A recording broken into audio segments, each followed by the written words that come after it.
The rain fell in sheets across the eastern farmlands of Terra Nova, turning the red soil into rivers of mud. Ethan Cross stood at the edge of his modest homestead, watching the storm clouds roll across the horizon like great warships preparing for battle. He was a simple man, a farmer who'd inherited his father's land and his grandfather's stubbornness. The galaxy beyond his atmospheric shield might as well have been a fairy tale for all it mattered to him. That's when he heard it, a sound so faint, so pitiful, it almost disappeared beneath the drumming rain. Ethan tilted his head, straining to hear. There it was again, a weak, mewling cry coming from the irrigation ditch near the southern field. He grabbed his weather cloak and trudged through the mud, his boots making obscene sucking sounds with each step. What he found made him stop dead in his tracks. Huddled against the concrete wall of the ditch was a creature unlike anything he'd ever seen in the colony's wildlife databases. It was small, no larger than a house cat, covered in matted fur that shimmered with an iridescent quality even through the grime and rain. Its eyes, far too large for its skull, glowed with a soft amber light. 4 legs, a tail that split into 3 delicate tendrils at the tip, and ears that swept back like organic antenna arrays. The creature was dying. Ethan didn't hesitate. He scooped the trembling thing into his arms, feeling its rapid heartbeat against his chest, and ran back to the farmhouse. His emergency comm chirped warnings about unidentified xenobiological contact, but he silenced it with a swipe of his hand. Protocols could wait. This creature needed help now. For 3 days, Ethan nursed the strange being back to health. He fed it a mixture of synthesized proteins and nutrients, adjusting the formula each time the creature's biology rejected what he offered. He kept it warm by the hearth, speaking to it in soft tones even though he had no idea if it understood language at all. On the 4th day, the creature opened its eyes fully and looked at him with an intelligence that made his breath catch. This was no simple animal. This was a person. "What are you?" Ethan whispered, scratching gently behind those swept-back ears. The creature, the child, he corrected himself, made a sound that might have been contentment. She stayed for 6 months.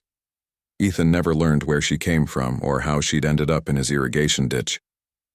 The colony's xenobiologists would have paid a fortune to study her, but something in those amber eyes begged him to keep her presence secret. So he did. He called her Little Star, because of the way her fur seemed to glow in the darkness, and she followed him everywhere as he tended his crops. She learned rapidly, frighteningly so. Within weeks, she understood basic standard, though her vocal cords couldn't form the words. She communicated through gestures and those luminous eyes that seemed to hold entire conversations. She helped with the farm work in her own way, her small paws surprisingly dexterous with tools, and her instincts somehow attuned to which plants needed attention. Then, one morning she was simply gone. Ethan searched for days, calling out to the empty fields until his voice went hoarse.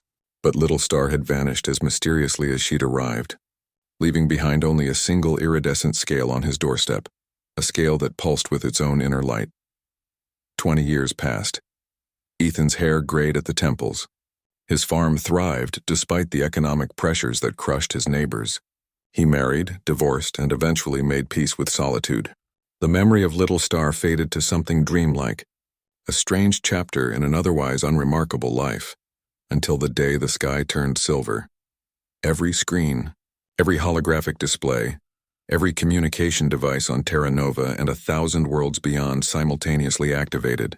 The Galactic Council's emergency broadcast system, something that hadn't been used in 2 centuries, crackled to life. The image that appeared made Ethan's heart stop. She was magnificent, easily 8 feet tall, her iridescent fur now flowing like liquid starlight over a form that blended feline grace with something utterly alien and majestic. She wore armor that seemed grown rather than forged, and upon her head rested a crown of crystalline thorns that pulsed with the light of distant nebulae. Those same amber eyes, impossibly wonderfully the same, gazed out from the screens with an authority that made entire star systems bow.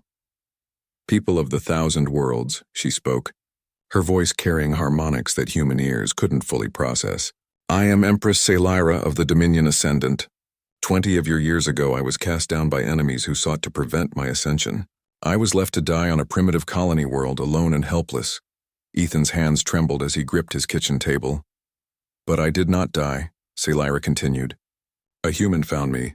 A farmer named Ethan Cross. He asked for nothing, expected nothing. He simply saw a creature in need and chose kindness when cruelty or indifference would have been easier.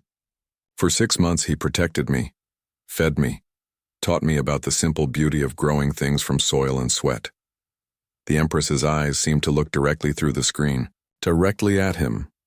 Ethan Cross showed me what true strength looks like, not the strength of fleets and weapons, but the strength of compassion without condition. Today I announce that Terra Nova and all its systems are now under the personal protection of the Throne Ascendant.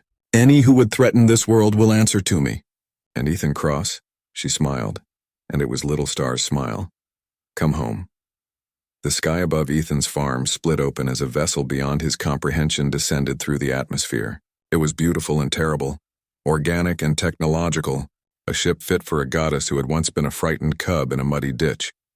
As the boarding ramp materialized before his door, Ethan Cross, humble farmer, realized that the kindness we show to the powerless might one day reshape the very stars. He stepped forward to meet his destiny.